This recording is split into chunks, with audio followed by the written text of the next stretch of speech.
লোকমুখে প্রচলিত আছে, পুরীর কাছে এক গ্রামে এক দরিদ্র বিধবা মা ও তার ছোট ছেলে থাকত। রথযাত্রার দিনে ছেলেটি মাকে বলল, মা, আমিও জগন্নাথ দেবকে একটি ফুল দেব।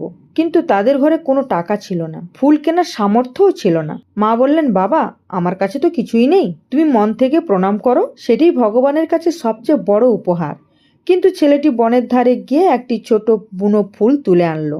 সে দৌড়াতে দৌড়াতে রথের কাছে পৌঁছাতে চাইল, কিন্তু ততক্ষণে রথ অনেক দূর চলে গেছে। ছেলেটি কান্না করে বলল, হে জগন্নাথ, আমি দেরি করে ফেলেছি, আমার ফুলটি আপনি নিলেন না। ঠিক তখনই রথ কিছুক্ষণের জন্য থেমে গেল।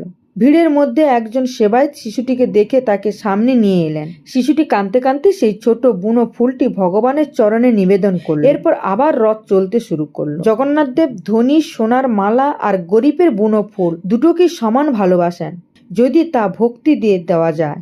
আপনারা এটাও কি জানেন, রথের দড়ি টানতে লাখো লাখো মানুষ কেন ভিড় করে জানেন? শুধু রথ টানাই নয়, এর সঙ্গে জড়িয়ে আছে এক দরিদ্র ভক্তের অবিশ্বাস্য লোককাহিনী। অনেক বছর আগে পুরীতে এক দরিদ্র ভক্ত বাস করত। তার খুব ইচ্ছা ছিল রথযাত্রা জগন্নাথ দেবের রথ টানবেন, কিন্তু অসুস্থ শরীর ও দরিদ্রের কারণে তিনি সময় মতো পৌঁছতে পারলেন না। যখন তিনি এলেন তখন রথ অনেক দূরে চলে গেছে। তিনি কান্নায় ভেঙে পড়লেন, প্রভু, আমি আপনাকে টানতে পারলাম না। ঠিক সেই সময় লোকেরা লক্ষ্য করলো বিশাল রথটি হঠাৎ থেমে গেছে। শত শত মানুষ দড়ি টানলেও রথ এক চুলও এগোচ্ছে না।